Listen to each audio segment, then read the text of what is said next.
12 मार्च 2024 को मोदी जी का कोई प्रोग्राम था जी जाखड़ रेलवे स्टेशन पे। वहाँ पे मंत्री जी प्रोग्राम करने आए थे मोदी का, एक बीजेपी के विधायक होने के नाते, और हमने बाढ़ मुआवजे के लिए रास्ते में इनको रोक के सवाल पूछने चाहिए थे। तो इन्होंने हमारे सवालों के जवाब देने की बजाय किसानों को कुछ अपशब्द बोले थे, वे किसानों पे कुछ पर्चे दर्ज करवा दिए थे। और आज मंत्री जी किसानों के बीच में आए, वो पर्चे रद्द का एफिडेविट देके गए हैं और किसानों को आश्वासन देके गए हैं कि प्रशासन की तरफ से जो भी पर्चे किसानों पे हैं उनको मैं रद्द करवाता हूँ। तो क्या अब जो पिछली बार लगातार विरोध चल रहा था उस विरोध पे जारी रहेगा या कैसे?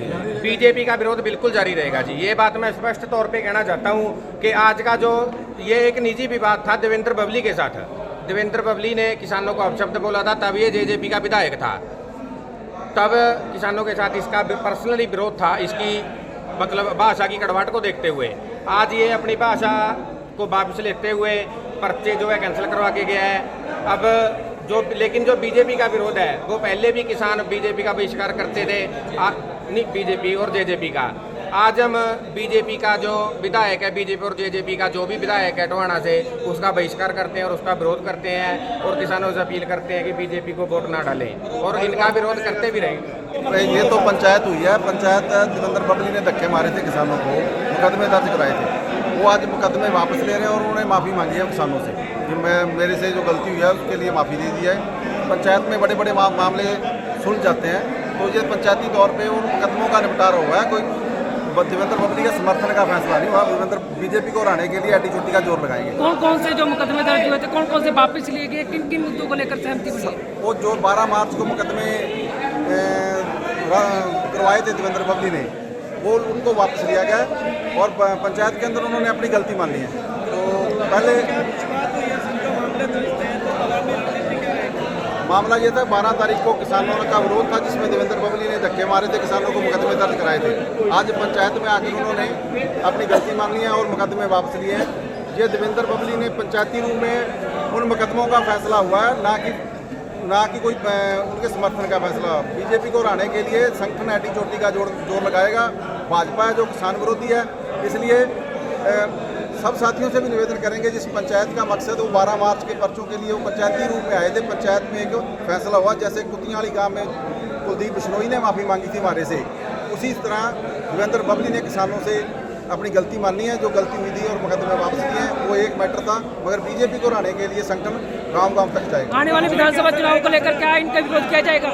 एक पूछो, आने वाले विधानसभा चुनाव को लेकर क्या इनका विरोध किया जाएगा? देखो बीजेपी का विरोध जारी रहेगा। बीजेपी को हराने के लिए अड्डी चोटी का जोर लगाएंगे। बीजेपी किसान विरोधी है, बीजेपी ने 750 किसानों का कत्ल किया है और बीजेपी के खिलाफ संगठन जोरदार अभियान चलाएगा। जो किसानों का देवेंद्र बबली के साथ विवाद था वो समाप्त हो गया है, अभी वो मुकदमे वापस लिए हैं। निजी तौर पे बीजेपी के साथ कोई विवाद समाप्त नहीं। बातचीत हुई है, क्या उसमें निष्कर्ष निकला?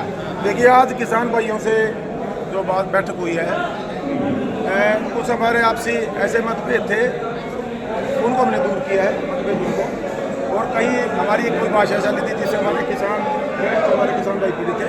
तो मैं इन्हीं का बच्चा हूँ। हमने उनके लिए हमारे किसान भाइयों से कहा जी अगर आपको मेरे कुछ शब्द आपको सही नहीं लगे, मैं उनको अपने वापस लेता हूँ, उसके लिए मैं क्षमा मांगता हूँ। मैं भी किसान का ही बेटा हूँ। हमने किसान की लड़ाई पहले भी लड़ी है और हम आगे भी किसान की लड़ाई लड़ेंगे, क्योंकि मैं खुद किसान के घर में मैंने जन्म ले रखा है और किसान की पीड़ा को मेरे से बढ़िया कोई नहीं समझ सकता। चाहे वो बिजली के मामले को लेकर थी, बाढ़ के मुआवजों को लेकर थी। हाँ, मैं इनको वो काम करके दिखा नहीं पाया, ये थोड़ी सी मैं जता नहीं पाया उस काम को। यही इस बात को किसान भाइयों को भी एहसास है कि इन्होंने हमारी लड़ाई लड़ी। तो कुछ पिछले जो केस है, पुलिस केस है, कुछ वो भी वो सारे के सारे जो भी मुकदमे बने थे वो रूटीन प्रोसेस होता है, वो सारे के सारे खारिज कर दिए जाएंगे। तो क्या लगता है इन चुनावों में किसानों का किस तरह साथ मिलेगा? मैं तो आशीर्वाद मांगने किसानों के बीच में आया हूँ।